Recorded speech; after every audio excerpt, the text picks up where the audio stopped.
Good morning students, आपका फिर से स्वागत है मेरे यूट्यूब चैनल वीर फिजिक्स क्लासेस के अंदर।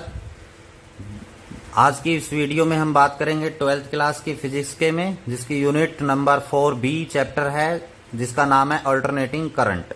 इसमें आज की इस वीडियो में इम्पोर्टेंट टॉपिक है हमारे पास power factor of an AC circuit. कि पावर फैक्टर है वो अल्टरनेटिंग करंट जो है उसका जो सर्किट है उसके अंदर पावर फैक्टर है वो क्या होता है। क्लियर? तो उसके बारे में डिस्कस करेंगे। तो बेटा, इससे पहले की वीडियो में हमने डिस्कस किया था, जस्ट पहले की में, average power of RLC circuit और एलसीआर सर्किट, जिसमें हमारे पास एवरेज जो पावर आई थी, ये क्या थी? एवरेज पावर जो आई थी वो किसके बराबर थी? E V I V cos phi के बराबर। किसके बराबर थी? एवरेज पावर है वो ईवी आईवी कॉस फाई के बराबर थी एवरेज पावर। क्लियर? तो यहां पर आपके पास एवरेज पावर इसके बराबर थी, तो यहां पर कॉस फाई जो है वो पावर फैक्टर है। कॉस फाई क्या है? Power factor. तो cos phi that is equal to, यहां से cos phi that is equal to क्या हो जाएगा? Power P divided by EV and IV. Power factor किसके बराबर आ जाएगा? Power P. पी क्या है? Average power. और ये कैसी पावर है? विर्चुअल। कैसी पावर है? विर्चुअल पावर है। क्लियर? तो यहां से जो पावर फैक्टर की अगर हम बात करें ऑफ एन एसी सर्किट, तो जो पावर फैक्टर है वो रेशियो आ जाएगा। It is the ratio of the average power to the virtual power. Average power और विर्चुअल पावर का क्या है? रेशियो है। क्लियर? तो डेफिनेशन की फॉर्म में आप यहां से लिख सकते हैं कि जो पावर फैक्टर है कोस फाई वो किसके बराबर होगा? Average power. क्योंकि यहां पर ये क्या थी? Average power. EV and IV क्या है? विर्चुअल, या इसको हम क्या बोलते हैं? इफेक्टिव पावर बोला जा सकता है। क्या बोला जा सकता है? इफेक्टिव पावर हम इसको बोल सकते हैं। क्लियर? तो ये एवरेज पावर या ट्रू पावर डिवाइडेड बाय, इसको हम अपेरेंट पावर भी बोलते हैं। क्या बोलते हैं? Apparent power. तो यहां पर मैं लिख देता हूं power factor is equal to the true power. किसका रेशियो है? True power. ठीक है, divided by apparent power. Apparent power, इसका रेशियो। जो ट्रू पावर क्या है? पी। अपेरेंट पावर क्या है बेटा आपके पास? ईवी एंड आईवी की मल्टीप्लीकेशन। क्योंकि पावर है वो क्या होती है? वोल्टेज इनटू करंट के बराबर होती है। क्लियर? तो इसलिए यहां पर आपके पास क्या हो गया? True power divided by virtual power, या इसको हम बोल सकते हैं अपेरेंट पावर। ये किसके बराबर होती है? पावर फैक्टर, जिसको हम क्या कहते हैं? Cos phi. यानी यहां पर जो कोस फाई है उसे हम क्या कहते हैं? पावर फैक्टर कहते हैं। क्लियर? अगर आपके पास ये किसके लिए है? आरएलसी सर्किट है, एलसीआर जो सर्किट है जिसको हम बोलते हैं उसके लिए। अगर आपके पास यहां पर प्योर रेजिस्टेंस हो, मतलब नॉन इंडक्टिव सर्किट। अगर आपके पास if non inductive circuit, non inductive circuit का मतलब क्या होता है? जिसके अंदर केवल क्या हो? रेजिस्टेंस। केवल क्या हो? Resistance R. तो नॉन इंडक्टिव सर्किट कब बनता है? XL is equal to XC हो जाए। XL is equal to XC मतलब resistance of inductor is equal to resistance of capacitor, दोनों बराबर हो तो वो सर्किट है वो क्या कहलाता है? नॉन इंडक्टिव सर्किट कहलाता है। इसके बारे में हमने डिस्कस किया था।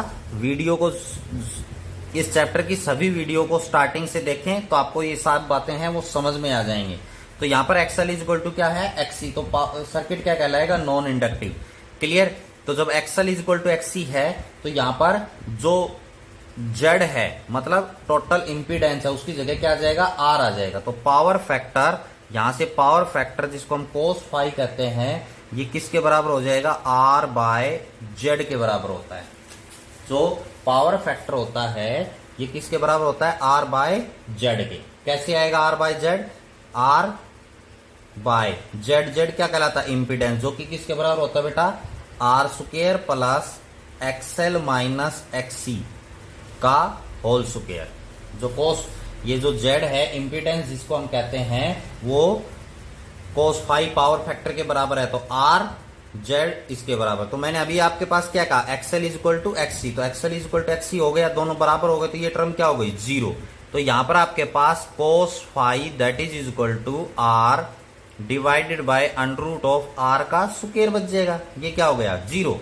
तो यहां से अंडर रूट से स्क्वायर क्या हो जाएगा, कैंसिल, तो यहां पर क्या आ जाएगा, आर बाय आर, तो इसकी वैल्यू क्या आ गई, वन, क्या आ गई, वन आ गई।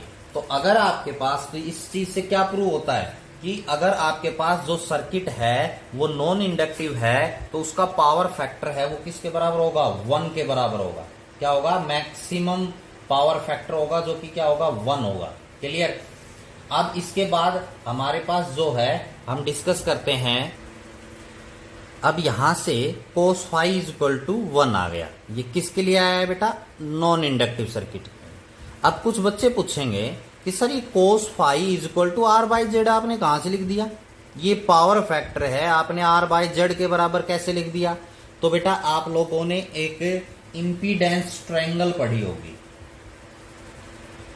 इंपीडेंस ट्रायंगल किसमें पढ़ी थी, ये आरएलसी सर्किट में जब हमने फेजर डायग्राम के बारे में डिस्कस किया था वहीं पर हमने डिस्कस इसके बारे में बताया था। तो यहां पर आपके पास जो ट्रायंगल है, फेजर डायग्राम हम बनाते हैं उसमें हमारे पास ये एक ट्रायंगल बनती है, यहां पर ये एक एंगल बनता है फाई, क्या एंगल बनता है, फाई एंगल बनता है। क्लियर। तो यहीं से ही cos फाई की वैल्यू निकालिए इसी ट्रायंगल से, ठीक है। जो cos है वो किसके बराबर होता है बेटा, बेस अपॉन हाइपोटेन्यूज। तो बेस कौन है, ये रहा, हाइपोटेन्यूज कौन है, ये रहा। इससे हमने है, क्योंकि यहां से टोटल क्या निकाला था, जेड, टोटल इंपीडेंस निकाला था इस ट्रायंगल से। तो यहां पर इसी ट्रायंगल से हमने cos फाई निकाला है कि जो कि बेस अपॉन हाइपोटेन्यूज है। इसलिए घबराने की जरूरत नहीं है ज्यादा, ये कभी घबरा जाओ कि सर ये cos कहां से आ गया, इसी इंपीडेंस ट्रायंगल से cos फाई की वैल्यू कैलकुलेट की है। क्लियर। तो ये आपके पास पावर फैक्टर जो है नॉन इंडक्टिव सर्किट के लिए क्या आ गया, वन, मतलब मैक्सिमम आया है जब आरएलसी सर्किट है। लेकिन आगे अगर हम डिस्कस करें इसके बारे में क्या, कि ये जो है अगर इंडक्टर है, क्या है, इंडक्टर, अगर प्योर इंडक्टर है मतलब एल, तो ये पावर फैक्टर है वो किसके बराबर होगा, क्योंकि बेटा प्योर इंडक्टर के अंदर फाई की वैल्यू 90 डिग्री होगी। इसी प्रकार जो प्योर कैपेसिटर है, क्या है, कैपेसिटर, उसमें भी फाई की वैल्यू 90 डिग्री होती है। क्लियर।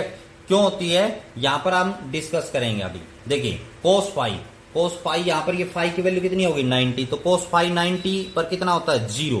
तो इसलिए यहां पर जो पावर फैक्टर होगा, पावर फैक्टर वो किसके बराबर होगा, जीरो के बराबर होगा। किसके लिए जीरो के बराबर होगा, इंडक्टर और कैपेसिटर के लिए। क्लियर। क्यों, क्योंकि एसी सर्किट में जो इंडक्टर था उसकी एवरेज पावर, कैसी पावर थी, एवरेज पावर वो किसके बराबर थी, जीरो के बराबर। एवरेज पावर किसके बराबर थी, जीरो। इंडक्टर और कैपेसिटर में एवरेज पावर क्या है, जीरो। तो यहां से देखिए एवरेज पावर है वो किसके बराबर है, जीरो। जीरो है तो मतलब पावर फैक्टर भी किसके बराबर आएगा, आपके पास पावर फैक्टर है उसकी वैल्यू किसके बराबर आएगी, जीरो के बराबर आएगी। क्लियर। तो एसी सर्किट के अंदर यहां पर हमारे पास पावर फैक्टर के बारे में हमने डिस्कस किया। पावर फैक्टर है वो true power upon apparent power होता है, मतलब P divided by EV and IV. कहां से आया, इस फार्मूले से आया जो कि हमने एवरेज पावर निकाली थी आरएलसी सर्किट या एलसीआर सर्किट के अंदर। क्लियर। जो कि cos फाई के बराबर होता है पावर, यहां पर cos फाई क्या है, पावर फैक्टर कहलाता है। और अगर नॉन इंडक्टिव सर्किट है, नॉन इंडक्टिव सर्किट का मतलब केवल जिसमें रेजिस्टेंस हो, तो वो कब आएगा, जब XL is equal to XC के बराबर हो। XL is equal to XC किया तो ये पावर फैक्टर किसके बराबर आ गया, वन के बराबर। और जब एसी सर्किट केवल इंडक्टर है तो उसके अंदर एवरेज पावर जीरो आती है, इसलिए इसका पावर फैक्टर भी क्या होगा, जीरो, क्योंकि फाई की वैल्यू 90 डिग्री होती है। कैपेसिटर के अंदर भी फाई है वो कितनी डिग्री होगा, 90, उसकी भी एवरेज पावर जीरो होगी, पावर फैक्टर किसके बराबर होगा, जीरो के बराबर होगा। क्लियर। यहां पर ये हमने इंडक्टिव, तो ये आपके पास ब्रीफली एक प्रकार से किसके बारे में था, पावर फैक्टर के बारे में। आइए बच्चों, अब हम बात करते हैं नेक्स्ट एक इम्पोर्टेंट टॉपिक के बारे में जिसका नाम है वाट लेस करंट और आइडियल करंट। कि वाट लेस करंट क्या होता है, जैसे आपको नाम से ही पता चल रहा है वाट लेस। वाट क्या होता है? पावर की एसआई यूनिट होती है। वाट क्या है? पावर की एसआई यूनिट। वाट लेस मतलब जिसमें वाट ही ना हो, पावर ही ना हो, तो उस करंट को हम क्या कहते हैं? वाट लेस करंट कहते हैं। क्लियर? तो यहां से डेफिनेशन आप आराम से लिख सकते हैं, the current which consume no power. कोई भी पावर है वो कंज्यूम नहीं करता है, उसको हम क्या कहते हैं? वाट लेस करंट कहते हैं या आइडियल करंट कहते हैं। क्लियर? तो नाम से आप आराम से, वाट क्या है? ऐसा यूनिट है किसकी? पावर के। लेस मतलब बिना के करंट, तो बिना पावर के जो करंट है उसे हम वाट लेस करंट कहते हैं। तो यहां पर अब हम डिस्कस करते हैं। डेफिनेशन तो आपको समझ में आ गई, नाम से ही आपको पता चल गया कि अब हम डिस्कस करते हैं कि जो हमने अभी पावर फैक्टर पढ़ा है ना, तो उसमें आपके पास आईवी था, ईवी था, तो इसमें हमने देखना है कि अब कौन सा कंपोनेंट वो इस वाटलेस करंट के अंडर आता है और कौन से कंपोनेंट की वजह से पावर आती है और कौन से कंपोनेंट की वजह से पावर नहीं आती है। तो उसके लिए हम क्या कहते हैं कि एक एक्स एक्सिस लेते हैं। ये क्या है? X axis. ये हमारे पास हो गई वाई एक्सिस। एक्स एक्सिस है ये आपके पास वाई एक्सिस है। क्लियर? तो हम क्या कहते हैं कि जो एक्स एक्सिस है इसके अलोंग आईवी कंपोनेंट ले लेते हैं। आईवी का मतलब क्या होता है? वर्चुअल करंट या आरएमएस वैल्यू ऑफ करंट। और यहां पर एक फाई एंगल से, कितने एंगल से? फाई एंगल से ईवी ले लेते हैं। यानी इनके बीच में जो एंगल है आईवी और ईवी के बीच में वो फाई एंगल है। क्लियर? यानी ये कंपोनेंट है वो क्या है? ईवी है। कोई दिक्कत? तो यहां पर हमारे पास क्या है कि कंपोनेंट निकालने के लिए हम आईवी जो कंपोनेंट है करंट का, क्योंकि वाटलेस करंट निकाल रहे हैं तो इसलिए जो आईवी करंट का है इसको हम रिजोल्व करेंगे टू परपेंडिकुलर कंपोनेंट्स में। तो जब हम आईवी को टू परपेंडिकुलर कंपोनेंट में करेंगे तो ध्यान रखना होता है कि ये आईवी है उन दोनों कंपोनेंटों के बीच में आना चाहिए। तो दोनों के बीच में आएगा तो कंपोनेंट के लिए हमारे पास एक परपेंडिकुलर जो कंपोनेंट है इसका वो ये काम करेगा। क्लियर? कौन सा? ये कंपोनेंट है वो काम करेगा। दूसरा जो कंपोनेंट है वो आपके पास ये होगा। क्लियर? जब आईवी को रिजोल्व करेंगे तो एक तो कंपोनेंट आपके पास क्या हो जाएगा? ये वाला। एक कंपोनेंट क्या हो जाएगा? ये। तो जिसके साथ एंगल बन रहा है उसे हम क्या कहते हैं? कोस। तो यहां पर ये कंपोनेंट है वो क्या होगा बेटा? IV cos phi. क्या होगा? IV cos phi. और ये कंपोनेंट है वो क्या होगा बेटा? IV sine phi. क्योंकि इसके साथ एंगल है वो नहीं बन रहा, इसके साथ एंगल बन रहा है तो ये क्या कंपोनेंट होगा? IV cos phi. ये कंपोनेंट क्या हो गया? IV sine phi. और ईवी इसी कंपोनेंट के अलोंग है, ईवी इसके अलोंग है। क्लियर? आगे तक। तो अब यहां पर ये जो दो कंपोनेंट हमने निकाले हैं IV cos phi, IV sine phi, अब इनमें से देखना है कि कौन सा वाटलेस करंट है, कौन सा कंपोनेंट है वो वाटलेस के अंदर आता है। तो यहां पर हम निकालेंगे average power consumed per cycle, मतलब एक vibration per cycle in the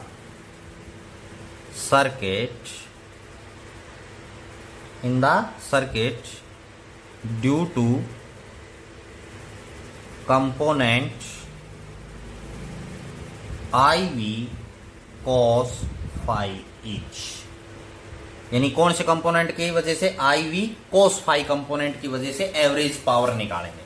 तो बेटा एवरेज पावर का फार्मूला क्या होता है? अभी आपने निकाला था ईवी आईवी, ईवी आईवी। तो आईवी क्या है? Virtual current. तो हम कौन से कंपोनेंट की वजह से निकालें करंट के? IV cos phi. तो आई वी की जगह यही कंपोनेंट आपने पुट करना है, आई वी कॉस फाई। ये किसकी जगह पुट किया है मैंने, आई वी की जगह पुट किया है, I V cos phi. Clear हुआ या नहीं हुआ कि फार्मूला जो है एवरेज पावर का, पी एवरेज, वो क्या होता है बेटा, E V I V cos phi. तो हमने यहां पर ईवी यूं का यूं लिख दिया, आईवी की जगह आईवी का कंपोनेंट पुट कर दिया, आईवी कोस फाई। क्लियर, ये कोस फाई इन दोनों के बीच का एंगल है, आईवी ये इसके बीच का एंगल। क्लियर, आईवी की जगह कोस फाई लिखा है कंपोनेंट, कोई दिक्कत। अब यहां पर हमारे पास जो है ध्यान देने वाली बात है, इसको ध्यान से समझना कि ये जो फाई एंगल है कोस फाई, ये फाई एंगल, ये ईवी और आईवी कोस फाई के बीच का एंगल है। जैसे यहां पर फाई क्या है, वो किसके बीच में था, ईवी और आईवी। तो यहां पर भी क्या है, ईवी एंड आईवी। आईवी का कंपोनेंट क्या है, ये पूरा है। तो अब देखिए यहां पर कि आईवी किसके, ईवी किसके अलोंग है, इसी कंपोनेंट के अलोंग है, ये रहा ईवी। और आईवी कोस फाई क्या है, ये भी इसी के अलोंग है, ये भी इसी का लोंग है, ईवी भी इसी का लोंग है, आईवी कोस फाई भी इसी का लोंग है। तो इन दोनों के बीच का एंगल कितनी डिग्री हो गया, 0। दोनों क्या हो गए, सेम में। तो इन दोनों के बीच में एंगल कितनी डिग्री हो गया बेटा, 0। तो इस बात का यहां पर ध्यान रखना है। तो P average that is equal to EV IV cos phi, और ये हो गया कॉस 0। बेटा ये ध्यान रखना है इस चीज का, कभी इसको मल्टीप्लाई करके कॉस स्क्वायर कर दो, ये कंपोनेंट है। क्लियर, तो यहां पर आपके पास इनके ईवी भी इसी का लोंग, आईवी कोस फाई भी इसी का लोंग, तो एंगल कितनी डिग्री हो गया, 0, ये कोस फाई। तो कोस 0 की वैल्यू किसके बराबर होती है, 1। तो यहां पर average power that is equal to EV IV cos phi. ठीक है, यानी आईवी कोस फाई कंपोनेंट की वजह से एवरेज पावर ये आ गई। क्लियर, अब हम क्या करते हैं, एवरेज पावर, ठीक है, average power consume per cycle in the due to component. तो यहां पर मैं सीधा लिख देता हूं, ये लाइन आपने लिखनी है, average power due to I V sine phi each, यानी कौन से कंपोनेंट की वजह से, I V sine phi component की वजह से निकालेंगे। तो average power is equal to EV, I V की जगह क्या पुट करेंगे, आई वी साइन फाई। यहां पर अब आपको क्लियर हो जाएगा कॉस फाई, क्योंकि यहां पर तो दोनों कॉस कॉस थे इसलिए कंफ्यूज हो गए। तो ये क्या है, आई वी साइन फाई क्या है, आई वी की जगह पुट किया, कॉस फाई ये यूं कहेंगे। अब गौर से देखिए, ईवी किसके अलोंग है, ये रहा भैया, आई वी साइन फाई किसके अलोंग है, इस एक्सिस के अलोंग है। तो बेटा इन दोनों के बीच में एंगल कितनी डिग्री है, इन दोनों के बीच में एंगल है वो है 90 डिग्री, क्योंकि ये दोनों component I V cos phi I V sine phi दोनों क्या है, परपेंडिकुलर कंपोनेंट है। तो दोनों के बीच में एंगल कितनी डिग्री है, 90 डिग्री। क्लियर, तो EV I V sine phi के बीच में एंगल कितनी डिग्री है, 90। तो यहां पर कोस फाई, फाई की वैल्यू क्या हो जाएगी, 90। तो यहां पर क्या हो जाएगा बेटा, ईवी आईवी साइन फाई और कॉस 90 डिग्री। कॉस क्या हो गया, 90। तो कॉस 90 की वैल्यू किसके बराबर होती है, 0। तो इसलिए यहां पर एवरेज पावर है वो किसके बराबर आ गई, 0 के बराबर। यानी average power consume per cycle in the circuit due to component I V sine phi is 0। ठीक है, तो इसका मतलब कौन से कंपोनेंट की वजह से आई है, आई वी साइन फाई की वजह से। तो जो वाटलेस कंपोनेंट है, यानी वाटलेस करंट, वाटलेस जो करंट है वो कौन से कंपोनेंट का लोंग है, I V sine phi component है, वो वाटलेस करंट के लिए काम करेगा, यानी वाटलेस करंट या आइडल करंट भी कहते हैं। क्लियर, तो मतलब जो एवरेज पावर का कंट्रीब्यूशन होगा सर्किट के अंदर वो किसके कंपोनेंट की वजह से होगा, आई वी कोस फाई कंपोनेंट की वजह से एवरेज पावर आएगी, EV I V cos phi. कौन से कंपोनेंट की वजह से, आई वी कोस फाई की। लेकिन आई वी साइन फाई का कोई कंट्रीब्यूशन नहीं होगा, इस कंपोनेंट का कोई कंट्रीब्यूशन नहीं होगा सर्किट के अंदर एवरेज पावर का। इसलिए ये जो कंपोनेंट है IV sin phi, ये कंपोनेंट है वो कहलाएगा वाटलेस करंट का कंपोनेंट, आइडियल कंपोनेंट या वाटलेस करंट का कंपोनेंट है ये। क्लियर? तो इसके अलोंग है वो करंट है वो क्या होगा, वाटलेस होगा या आइडियल करंट होगा। क्लियर? तो ये एक इंपॉर्टेंट आर्टिकल था यहां पर हमारे पास, वाटलेस करंट और आइडियल और पावर फैक्टर के बारे में हमने डिस्कस किया। क्लियर? अब मैं एक छोटी सी बात और बता देता हूं, यहां पर आप है ये जो चैप्टर है वो खत्म हो चुका है, यानी यूनिट नंबर 4B का जो चैप्टर है, आज की इस चैप्टर की ये लास्ट वीडियो है जिसमें हम डिस्कस कर रहे हैं पावर फैक्टर, वाटलेस करंट और आइडियल करंट। और बेटा यहां से हम हैं वो AC और DC कि हम एडवांटेजेस और डिसएडवांटेजेस भी आप लोगों को यहां से पढ़ना है एग्जाम के व्यूज के लिए। ठीक है? और नॉलेज भी आपको होगी कि AC जो करंट होता है उसको हम लॉन्ग डिस्टेंस तक ट्रेवल करवा सकते हैं, लेकिन जो DC होता है उसे हम लॉन्ग डिस्टेंस तक ट्रेवल नहीं करवा सकते, क्योंकि उसमें लॉस है वो ज्यादा होता है DC के अंदर, AC के अंदर लॉस कम होता है। क्लियर? तो यहां पर ये भी आपने पढ़ना है एडवांटेजेस और डिसएडवांटेजेस ऑफ AC। तो ये चैप्टर है वो खत्म हो गया है, फिनिश हो गया है, ये इसके लास्ट टॉपिक थे। फिर से हम मिलेंगे नेक्स्ट वीडियो में, जो कि यूनिट नंबर 4B का C चैप्टर है, जिसके अंदर बहुत इंपॉर्टेंट वीडियोज हैं वो आने वाली हैं। तब तक के लिए धन्यवाद, thank you and have a nice day.